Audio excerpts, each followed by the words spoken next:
Good evening. 2,172 days since Richard was forcibly removed from his barracks room there on Fort Bliss. Let me plug in here.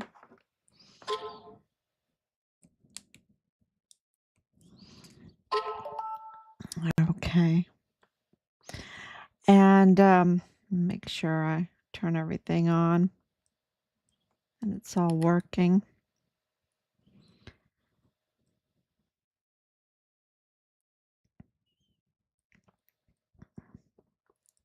Okay.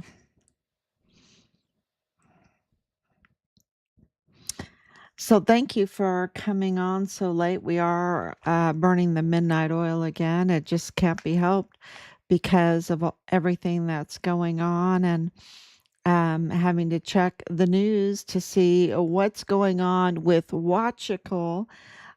Because if you just put in Huachichol in your Google search, or your a DuckDuckGo or Safari, whatever search you have, even AI search. I mean, it's all AI now, right? Then you will see it's very, very big in the news. Um, Not so widely reported, right, in the United States. But you can translate these sites and you can see what's going on, that there is this huge focus on stopping the just really incredible fuel theft. I mean, it's just no wonder prices at the pump are high, because it only costs like 10 cents to get a barrel of oil out of the ground, and it's just so overpriced. People make so much money off of it. Because the earth makes it, they try to call it fossil fuels. It's not a fossil fuel, it's a renewable fuel. Um, and don't believe me, please do your own research. That black gold, right? Remember that one old show. Um, I can't remember the name of it, but he called it black gold. So, it's renewable, the earth makes it. The earth makes it. It's all over. And for years and years, we've been told we're running out of it. But that was, all a scam to get into this green, just make money with this Green New Deal or whatever. Um, but it's very, very big business in Richard's case. So, our son, Richard Halliday, was forcibly removed from his barracks room there on Fort Bliss. He was the number one in basic training. Uh, they called him the Distinguished Honor Graduate. That's what they call the number one soldier, Distinguished Honor Graduate, for his cycle in basic training. And he was a Distinguished Honor Graduate for his cycle in AIT. And he made rank very fast, over and over again with waivers. And because he was a whistleblower, because um, he started whistleblowing in the Strait of Hormuz, when he was stationed or deployed to Qatar. You can say Qatar, you can say Qatar, but he was stationed in the Strait of Hormuz, and that is where he told us that things were really bad, that the leadership was very, very corrupt and engaged in criminal activity.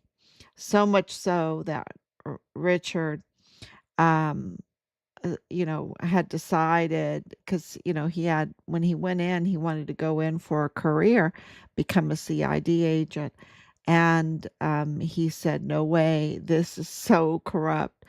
And of course, we know it's Huachicol, and we know that Huachicol funds trafficking. drug trafficking, child trafficking, gun trafficking, you name it, Fast and Furious, Iran Contra, it didn't stop. It got funded by a lot of fuel theft. Okay, and that's not me just guessing.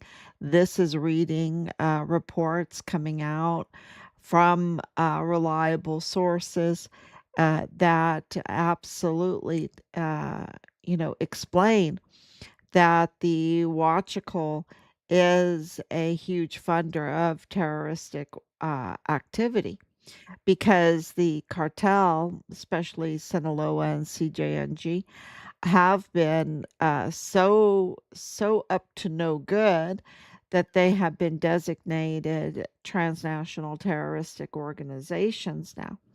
And it's an alliance with the El Paso cartel operative Alejandra de la Vega Foster, who's a double agent and a watchical thief. She's a fuel theft, and her husband Paul Foster with Marathon Refineries has been up to no good, and absolutely they brought in from Mexico City to Chihuahua to the border region a lawyer or a business person for Grupo Carvel to be the attorney general there in Chihuahua, Mexico, right there in the border region.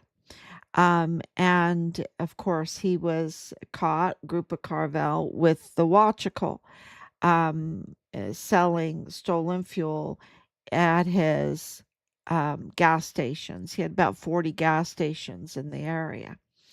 Um, and of course, Alejandra de la Vega Foster, she has Arco Gas. I think she has like 300 gas stations in the border region area. Arco. And then, of course, their Argo oil and gas is the owner also of the funeral fraud. But he's let go of a lot of businesses, but not Arco, not Argo. There's Arco and Argo, okay? Argo oil and gas, and they seem to be making some deals in Wyoming, and also maybe were, and also Canada. And this was really interesting to us because I'll just show you some pictures to show you what we're dealing with, because this is the group that is responsible for uh,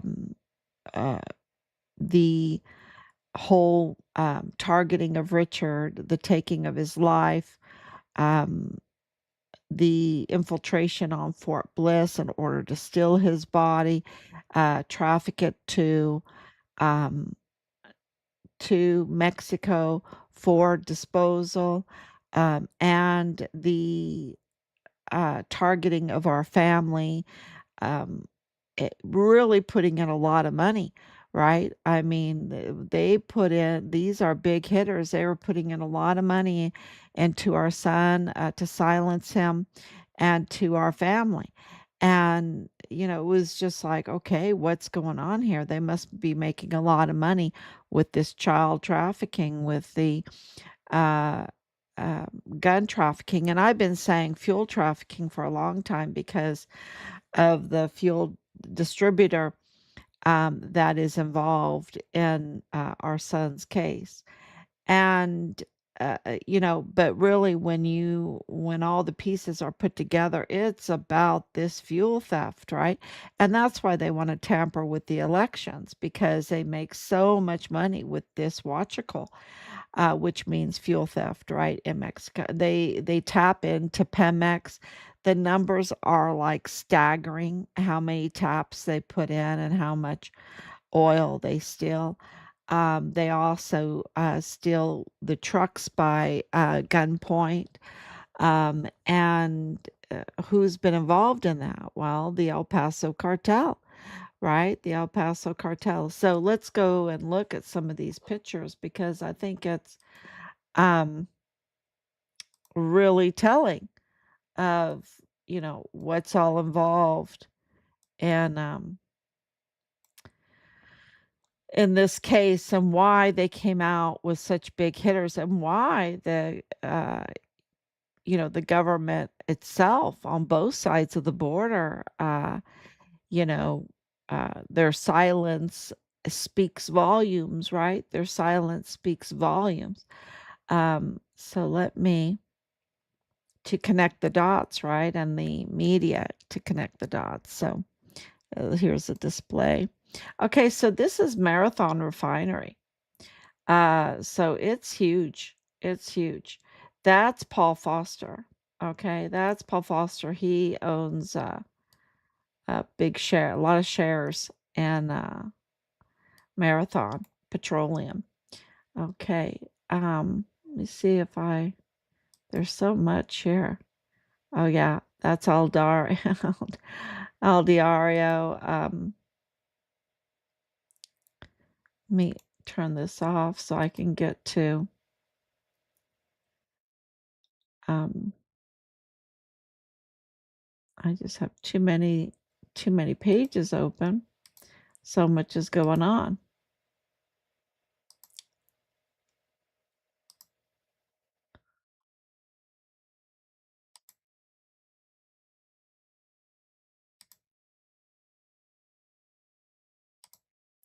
Okay. So here is Arco. So Arco are the gas stations by Alejandra de la Vega Foster. And so she has about 300 of them. Let me see. This is Argo. This is the oil wells and the transportation, a lot of big ships, which really puts together a lot of our leads that we have. Um, putting this together. So you have the Carvel, which is Cesar Paneche, who's hiding out in the United States. In Texas, you have Argo, is Rafael Arellano Caron, who's also, the owner of Plenitud narco-crematorium, where over 400 bodies were, left to rot and he was collecting advertising and collecting for cremations he never did. He was also just made a settlement, I think, and a big lawsuit too with his cement and stuff. um but he's let a lot go, but not Argo. Okay, not Argo. This is his big company, and there seems to be a lot of ships involved in this and everything.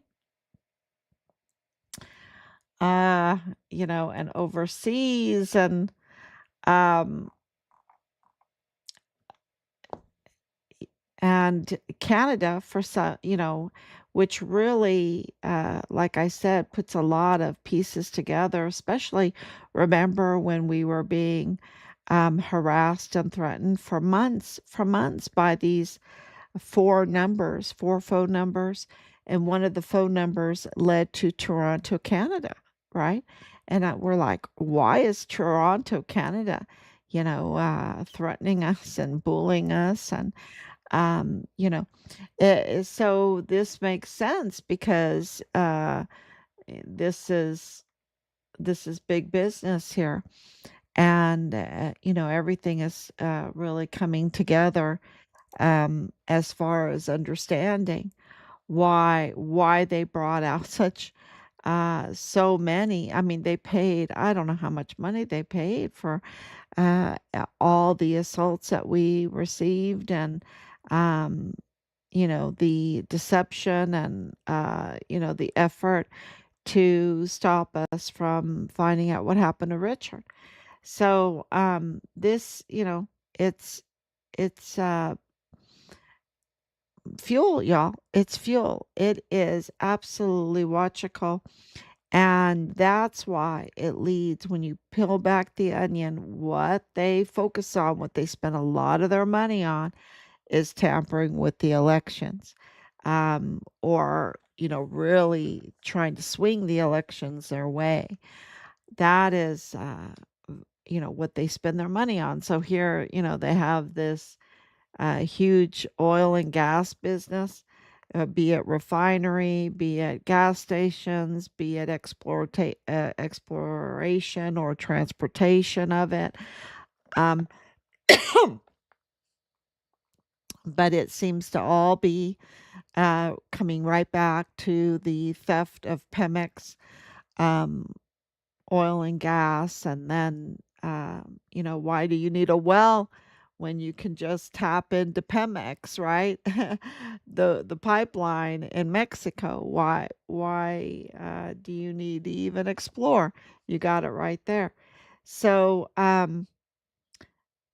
it is, we can't forget that Ariana Corone is right beside Beto O'Rourke. Okay, very clear. And the silence of Richard's case by these individuals, you know, uh, clearly, um, that is gives a lot of indications.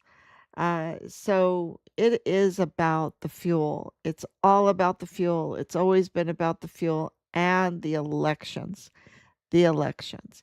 And those are the motives. That is the what moves to violence this group that includes Conal Whetten as really the major protector of this fuel theft, of this trafficking ring, fuel theft financing um, the trafficking.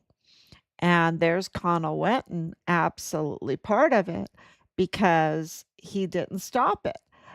He didn't do anything to even try to stop it. Matter of fact, what he did was try to grow it and protect it. So that is indications right there what his goals are, right? What he's doing as the Mormon Mafia, okay? Because he was protecting the Mormon Mafia child sexual exploitation group. And that was very clear. So I hope yeah, the pieces are coming together. That's um, that's what I'm at liberty to say. And we are absolutely working day in and day out to document all of this and to file it. So I want to thank everyone for their tips. And it's just, um, do not give up. Keep sharing, sharing, sharing. Thank you, Laura, so much. And I've seen your sharing, it's amazing.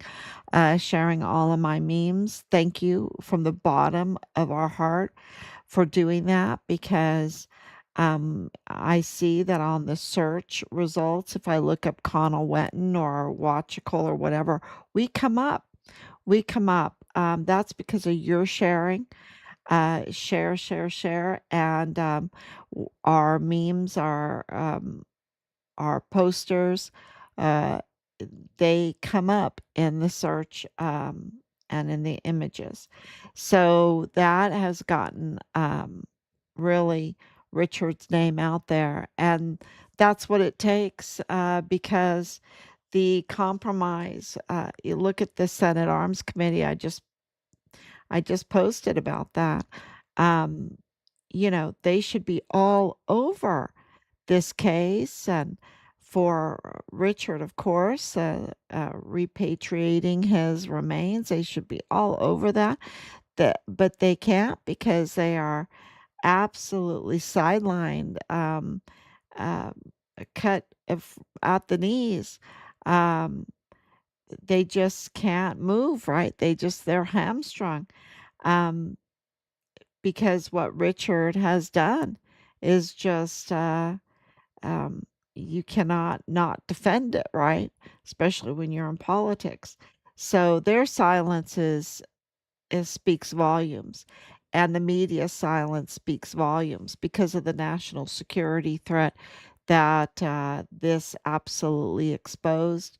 And so we're doing it. We are absolutely documenting and filing and doing what we can to secure, um, even from here, from South Carolina, to help secure the border and get the right people in there to hold the criminals accountable. That's what we need. So, uh, yeah, that is the main thing. None of this watchical, because it goes through the Juarez El Paso pipeline, and none of it could be happening without the protection and the support of Conal Whetten. So he is the Mormon Mafia. He is absolutely engaging in treasonous crimes. Okay, really, uh, treasonous crimes. And so, yeah, this is why we have to keep putting the pressure on and share, share, share. So all of my Conal Whetten, please post those, and Maru Campos, please post those. Alejandro de la Vega Foster and Paul Foster, that all needs to be addressed before we can say that we have uh, a, a healthy agenda or a stepping stone forward, whatever, because these people are just thieves. This El Paso cartel, they're just the biggest thieves, and of course, worse than that. So, thank you so much. God bless you, and I will be